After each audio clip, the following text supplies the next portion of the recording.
I'm Vin. I'm Sori. That's Booby. Jelpy and Ghosty and Chip. Shout out to the big homie Germ. Okay, so this is Nick Cave and the Bad Seeds, Loverman. Loverman. Interesting. You think it'll be about a relationship song? Yeah, I think. You think it's safe to say? You could safely go there, do the Sori special on this one. For time and topical political commentary, you can hit us up at Middle America with Vin and Sori. Mm-hmm. If you, dear listener, would like a song of yours reviewed, there are multiple options. There is the traditional option, which is email, Facebook, Instagram, Twitter, all that good jazz. And then there is also my favorite way, which is the Patreon Alliance way, $1 at the gate. Then you get recruited by a group that has your interests, etc., etc. On Discord, but you'd get the link once you join up on Patreon. Yep. One of our team captains will reach out to you for sure. And then there's also the $75 tier, which is, I call it the Disney Pass, which we have to call it something else, maybe Fast Pass or something, where that's a Disney you get your song bumped directly to the head of the line. So this is a brother who wanted us to listen to a trifecta. So the first... Oh, this is Armando. Big homie Armando. The first in the trifecta is Nick Cave and the Bad Seeds, Loverman. Let's go. Okay, ready? Go. There's a devil waiting outside your door. There's a devil waiting outside your door. And he's bucking and braying and pouring at the floor. And he's howling with pain and crawling up the wall. Oh yeah. There's a devil waiting outside your door. He's weak with evil and broken by the world. He's shouting your name and he's asking for more. Give him more, give him more. There's a devil waiting outside your door. Oh yeah.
There's a devil crawling along your floor. There's a devil crawling along your floor. Oh, with a trembling heart, he's come through the door. There's strain and sex and his jumping pole. Oh, yeah. There's a devil crawling along your floor.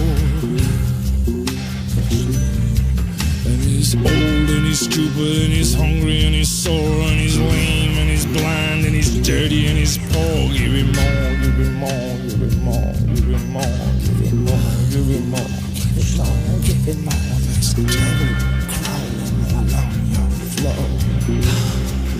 Oh, yeah. Now here I stand, so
There's a devil lying by your side. You might think he's asleep. Look at his eyes. He wants you, baby, to be his bride. There's a devil lying by your side. Oh yeah. Oh yeah.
Ooh.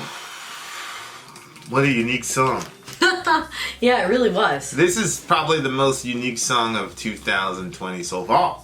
Yep. It's sort of kind of, who's the guy that sings God's Gonna Cut You Down? Who's that? Sooner or later, God'll cut you down. I don't know, babe.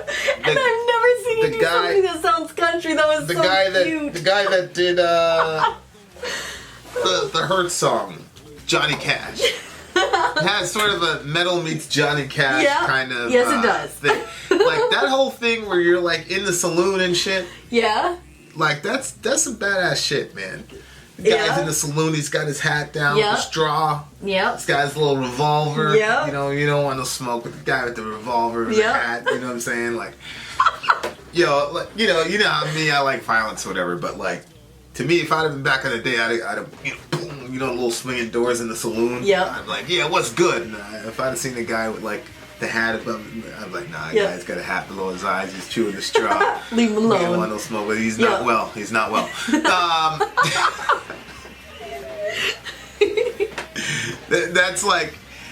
That's the situation. Good Lord. Okay. Good Lord. Yeah, it was a very strange song. It kept moving around, like, musically. And then I really didn't know. I'm pretty sure we were talking about, like, an actual man and not, like, an actual, like... Yeah, I think this devil? This is... like a bad guy? No, he's the devil that's knocking at the door. Mm-hmm. He's the devil. And the devil... I just think it's the dichotomy between... You know, they talk about, like, crazy people make the best lovers or whatever. Mm-hmm. And I just think it's that dichotomy. You know, like... On the one hand, he's a devil. He's going to have a destructive influence on her. But on the other hand, he's going to be, you know, her lover man and all the rest of it. So I think it's that type of, that balance. What are your... You think that's true? Probably. You know, like, sexuality is a funny thing, man. Like, if you... The less inhibitions you have, then, you know, the better it is. Yeah, but crazy people generally don't have as many natural inhibitions as regular people do, which is why they get labeled as crazy. Yeah. Go ahead, what were you going to say? I mean, I've known people that were crazy, in my opinion, but weren't like that. Weren't like what? Or from what I've heard, they weren't like that. Weren't like what? They weren't all like, all fun up in the room and... Well, there's degrees of crazy, right? Like, there's like crazy as in, hey, this guy's on the edge or this girl's on the edge, and then there's like clinically like messed up in the head, which I think is something completely different if we're talking about the same person. Like, if somebody's like clinically messed up in the head, then they're gonna go for some really crazy stuff. Yeah, right? Go for the gold, I guess. Which from their perspective is, you know, I don't want to say normal, but the way it should be, and they're, you know. So, Yeah, Yeah. I think with everything there's a scale. I think this guy is basically saying that he's the devil, basically. And that, you know. So when he says, when he goes through Loverman and he does the acronym, and the first time he says, R is for rape me, M is for murder me, and A is for answering all my prayers. N is for knowing your Loverman's going to be the answer to all your prayers. But then when he does it the second time, it's different. Yeah. Why do you think that is? Well, I think he's just trying to express more stuff. I don't think murder and obviously I don't think murder and rape is literal there. But you know, but again, it just shows how crazy and unstable this guy because he is. says M is for murder me, A is for, okay, he says all that stuff, but then in the second one he says V is for virtue, so I ain't gonna hurt you. E is for even if you want me to. R is for render unto me, baby. M is for what is mine. You see what I mean? So in the first one, he's saying, like, I'm going to answer your prayers and I'm going to do all these crazy things. But then in the next one, he's saying, look, even if you want me to hurt you, I'm not going to. Well, yeah, that's the contradiction of being with a crazy person. Not like a clinically crazy person is like always going to do, you know, whatever. They're going to have destructive elements kind of like consistently. But Okay. I think like with the whole dangerous, mysterious guy that girls are attracted to, there's always that yo-yo Yeah. type of effect where the guy's like that, and then other times he's like that. Yep. And it keeps you off balance and on edge and all that jazz, and then there you go. Okay. So, you know, that's just my perspective on it. That's what I think is going on, and it's a you know, it's the whole, you see it in Beauty and the Beast where the guy is, you know, he's a, you know, raging, crazy, destructive element, toxic guy, but on the other hand, you know, He gives it the library. She brings that out of him, like the civilization side of it, but he never really loses. So, I mean, I just think that paradox is kind of, and you know, being in a band, being in a rock star, and being in a relationship, you know, I'm sure you feel like the devil at some points. But I just really like the cadence of especially like this verse, was it the second verse? You know, and he's old and he's stupid and he's hungry and he's sore and he's lame and he's blind and he's dirty and he's poor, give him more. Like, I just like the flow of it. Like, that's one of the things I think that rap, well, at least the rap I listen to, not the crazy stuff that's going on now, but... What, is there something new? Well, it's just funny to say that, you know, because, you know, your parents were saying that. Yeah. Well, you know, like Cold Lake, Minnesota and all that. Like in rap. Is it Mamba rap? What do they call it? Mumble rap. Yeah, like Mamba. Cold Lake, Minnesota, you know, like it just is stupid, you know. Yeah, like, there used to be a big, and that's why I was a big Mace fan, because Mace would be the best at like having that rhythmic sort of way of saying lyrics, and I just loved it. Like lyrically, he was never like, he wasn't Eminem or Kendrick Lamar, but the flow and the jazzy way good. that I was like, yes, and that's kind of, that's where I emulated my rap style in the hood, you know. So, like, this guy, especially in that second verse, I really, really love the way that he did that, because it was like, it was very, very hip hop. You know, there's a devil crawling along on your floor, and it's interesting because he initially talked about the devil, and he said he was in pain. See, he's howling with pain and crawling up and down the walls right there. Yeah. You know, which I just took to mean that he's got his own internal, you know, trauma or internal things that he has to deal with, and so he's, I don't want to say using the girl, but Yeah, I see what you're saying. maybe he's using sexuality as a way of kind of addressing that, and so he's trying to warn her to, Oh my you know. gosh! Yikes! Yeah. Yeah, but you see this motif all throughout, you know, Twilight series, right? Another example where the, you know, Terrible series. yeah, where the guy's like, stay away from me because I'm a vampire and I'll turn you into one, but it's like, no, you know. So I just, you know, then I quickly learned this in school. I quickly learned it by observation. You know, how you get these girls when, you know, you're competing with drug dealers and all that who have hundreds of dollars a week and you're, you know, scrounging by, you know. So you got to kind of, you know.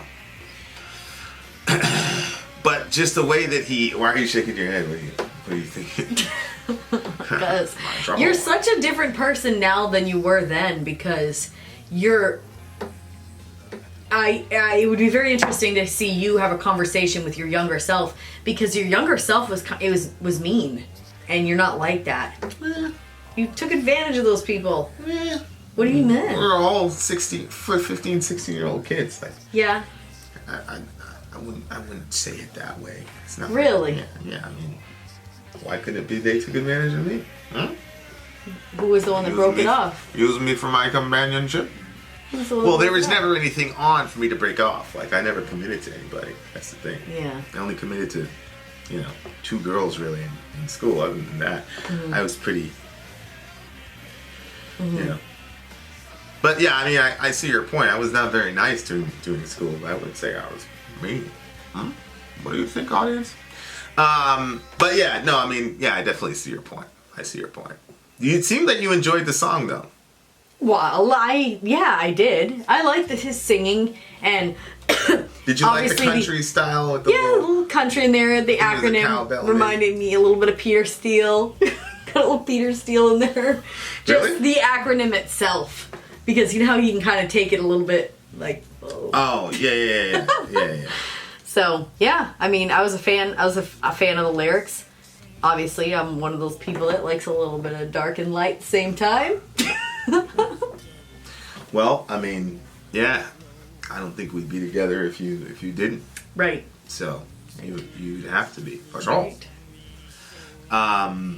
Yeah, just very, very jazzy. I really, really liked it. It was really liked it was fun. This though. is actually a song I would have. There's the actual official videos right there. We should have watched it. While it was Yeah, that would have been interesting.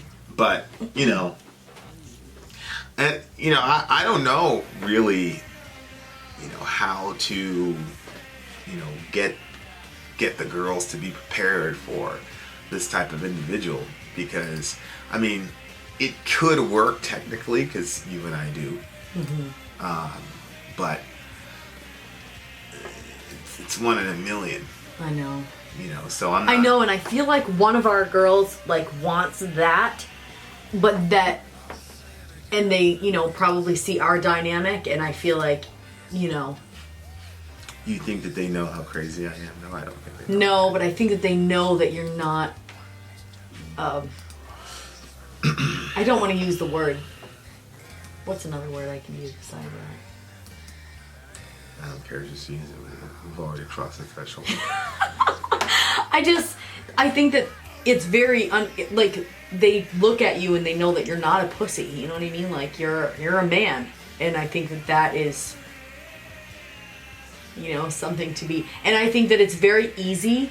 I think that a lot of times women want a masculine man, but it's hard to find that type of a guy, and sometimes you can confuse.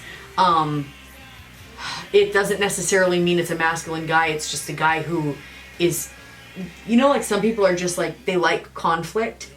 And so they're not going to run away from different conflicts. And so you can look at that and think, oh, wow, okay, this guy, whatever. But then, they might be the type of person that's abusive toward women, or, you know what I'm saying? Right. It's hard to find. The type of person that you are is extremely rare. I fully feel like if I was super, super angry at you, I wouldn't do this, but I fully feel like if I slapped you in your face when we were fighting, that you would never do anything back. And that's not something that I felt around everybody that I've been around. Yeah. No, I hear you. I understand what you're saying. I feel like you'd look at me down the side like that. You'd touch your jaw. Nah, I'd catch it because I know what you're doing. No, you wouldn't. You wouldn't expect me to do that. No. But you're kind of like this, though. You're kind of also crazy and destructive and fun to be around and, whatever. So Yeah, but people didn't know that before. that's also true. Yeah. Yeah, you had a sort of... I had it hidden. sort of... Then I got around you and I realized I had a glass house around it. Yeah, and then people get attacked. Yeah. In malls and such. Good Yep. stuff. Hey, Well, we should put she that... shouldn't have been there. Should put that... Shout out to... Sorry, young lady. Medication! Remember that? Yes. What can you say? Oh, man. Yeah, it's a dynamics of relationship. I mean, like I said, I think they could be fun as long as the person isn't completely and totally horrifically destructive. Mm-hmm. I've been with, destruction, and you're not like that. You're fun. That's why when you had the meltdown in the mall, I was kind of smiling the whole time. Oh, this is fun. We never told that. Did we ever tell that story? No, we never told that. We told your mom, but we never told anybody else. We can tell that one on Patreon. Yeah, if you want. that's a Patreon one. Yeah. For all. Yeah. Anyway, so I'm giving this one a 9.7. 9.8 actually. I'll give it a 9.8. I really, really liked it. I liked the cadence and the musicianship was a fun. Yeah. Really, really fun part to me. I'm thoroughly interested enjoyed to it. see because he actually Armando decided that we were going to do 3 from the same band, Right. kind of back to back. So I'm curious to see, like, if this is a unique way that they did this one song, or if this is the style of their band. A little trilogy, or maybe it's a trilogy of songs. Like I said, Well, feel no, like I think he said he's been going through all of his different albums and finding all of his favorites. So, I sure. so we shall have more. For sure. There you go, dear listener. I don't know what the word of to the wise is. Just pick your crazy in small portions, I guess. Just don't get too much crazy. Vin out. Sorry, Gone. find out how much crazy's there before you. Bavall.